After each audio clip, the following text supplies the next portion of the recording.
को राशि जारी की है। कार्यक्रम में बोले हरियाणा के मुख्यमंत्री नायब सिंह सैनी, बिना पर्ची बिना खर्ची रोजगार मिला। पहले बिना सिफारिश नौकरी नहीं मिलती थी। अंत्योदय योजना के लाभार्थियों को राशि जारी की गई है। उन्होंने कहा कि शरारती तत्वों को भविष्य से खिलवाड़ का हक नहीं है। हमें सभी के सहयोग की जरूरत है। सभी मिलकर नशे के खिलाफ लड़ेंगे। नशे के कारोबारियों के खिलाफ सख्त कार्रवाई होगी और किसी भी दोषी को बख्शा नहीं जाएगा।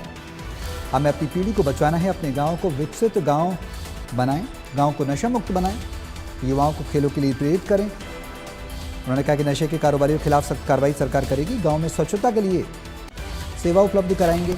एक ही ट्रैक्टर स्वीपर उपलब्ध कराएंगे और जल्द कार्रवाई अमल में लाई जाएगी।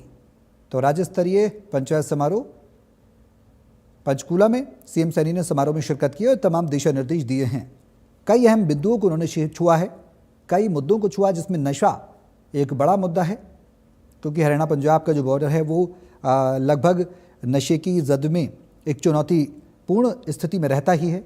तो सीएम सैनी जिस तरह से पंजाब में मुद्दा उठाया बीते दिनों हमने देखा, तो हरियाणा में भी कहीं ना कहीं नशा मुक्त पंजाब करने के संकल्प को लेकर पंजाब में जा रहे हैं। तो वहीं हरियाणा में भी किसी भी तरह की लापरवाही ना हो, उसको लेकर उनका मंथन बदस्तूर जारी रहा है और देखने को मिलता रहा है। राज्य स्तरीय पंचायत समारोह हुआ है, इसमें कई अहम बिंदुओं को उन्होंने छुआ है। साफ स्वच्छता, सफाई, स्वच्छ भारत अभियान, प्रधानमंत्री नरेंद्र मोदी के विजन को लेकर भी उन्होंने बात की है। ये कुरीति थी, आप लोग भी जानते हैं, हमारा युवा भी जानता है। हमारे युवाओं के मां बाप भी इस बात से भलीभांति परिचित थे कि बिना किसी सिफारिश के बच्चे को नौकरी नहीं मिलती। ये नरेंद्र मोदी जी के नेतृत्व में ये हरियाणा के अंदर वातावरण बदलने का काम किया है कि आज बिना पर्ची बिना खर्ची के हरियाणा सरकार में साथियों नौकरी लग रही है। और मुझे खुशी है, अभी 3 रोज पहले एक रिजल्ट निकला।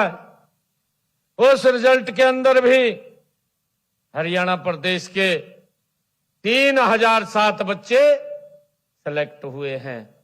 किसी का कोई 5 पैसा नहीं लगा। साथियों, दूसरी भर्ती के ऊपर काम चल रहा है। हमारे युवाओं का पीएमटी चल रहा है। आने वाले समय के अंदर 5600 बच्चे और हमारी बेटियां हरियाणा पुलिस के अंदर वो शामिल होंगी। साथियों, जो नशे की बात की गई है, किसी भी बैड एलिमेंट्स को साथियों ये अधिकार नहीं है कि हमारे बच्चों के साथ वो खिलवाड़ कर सके या उनको नशे में धकेल सके। साथियों, हमारी सरकार ये मजबूती से काम कर रही है। मुझे आप लोगों का सहयोग चाहिए। मुझे हरियाणा प्रदेश के सरपंचों का सहयोग चाहिए।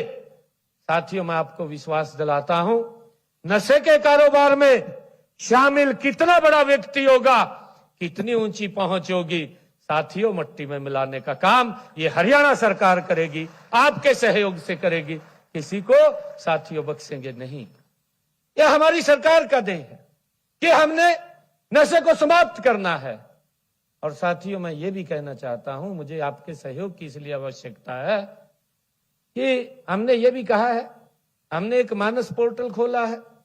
मानस पोर्टल के ऊपर व्यक्ति अगर जानकारी देगा, उसके नाम की चर्चा कहीं नहीं होगी, किसने जानकारी दी है, किसने नहीं दी, परंतु जो नशे के कारोबार में शामिल है उसके खिलाफ सख्त कार्रवाई करने का काम हमारी पुलिस करती है। और साथियों, हमने कहा भी, हमने नॉर्म तय किए हैं कि अगर कहीं पुलिस की मिलीभगत होती है, उसका भी नाम चुपकी से बता दीजिए। भाई, जैसे हालात उसका हम करते हैं, जो नशे में बेचने वाला काम करता है, वही हालात उस व्यक्ति के भी हो जाएंगे जो व्यक्ति उसके अंदर उसको संरक्षण देने का काम कर रहा है। हम किसी को बख्शने वाले नहीं हैं। मेरा आग्रह है आप लोगों से, मैंने कहा था कि मुझे आपके सहयोग की आवश्यकता है। देखिए, राजनीति 5 साल के बाद करनी होती है। 5 साल के बाद करिए ना राजनीति, कोई रोकता है क्या? 1 मिनट कोई बताएगा मेरे को? राजनीति के लिए कोई नहीं रोकता। राजनीति करिए, 5 साल के बाद करिए।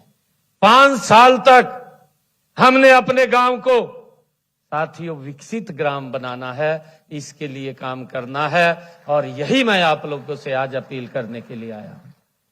विकसित ग्राम की क्या पहचान है? विकसित ग्राम की पहचान है मेरे गांव में कोई युवा साथियों नशे के अंदर शामिल ना हो। मेरे ग्राम के अंदर हर घर में पानी जाए, स्वच्छ जल जाए, इसकी व्यवस्था हमने साथियों करनी। अगर कोई दिक्कत है तो हमें बताइए, उसका समाधान होगा। मेरे गांव के अंदर कोई किसान पराली ना जलाए, इसकी चिंता हमने करनी है। हम उनको सहयोग दे रहे हैं। मैं बताना चाहता हूं, पराली ना जलाने के लिए हरियाणा प्रदेश के अंदर हमारी सरकार ने किसानों को 1,20,000 बेलर देने का काम सब्सिडी के ऊपर किया है। 1,20,000। और मुझे खुशी है कि आज दीनदयाल लाडो लक्ष्मी योजना, उसके तहत भी हमने 8वीं किस्त जारी की है, जिसके माध्यम से आज महिलाओं के खाते में 207 करोड़ 75 लाख रुपए की राशि आज पहुंचाने का काम ये हमने किया है। साथियों, मैं आप लोगों से एक और आग्रह करना चाहूंगा कि हमने, चाहे हमारे बुजुर्गों की ये सामाजिक पेंशन की बात है, उसको भी लगभग हरियाणा प्रदेश के अंदर ऐसे 35,76,775 हमारे बुजुर्ग जो, चाहे दिव्यांग पेंशन है, चाहे कोई कोरोना डिजीज कोई पेंशन है, या बुजुर्गों की साथियों वृद्धावस्था की पेंशन है, या विडो पेंशन है, ऐसी सब पेंशनों को मिला करके आज 1,151 करोड़ 51 लाख रुपए की राशि आज उनके खाते में पहुंचाने का काम किया है। और साथियों, आज ही हमने ओबीसी और डीएनटी वर्गों के 25,729 विद्यार्थियों को 23 करोड़ 17 लाख रुपए की राशि उन तक पहुंचाने का काम ये भी हमने किया है। साथियों, हमने दयालु योजना के तहत अगर किसी परिवार के ऊपर कोई दुखों का पहाड़ टूट जाता है तो सरकार उसका सहयोग करती है।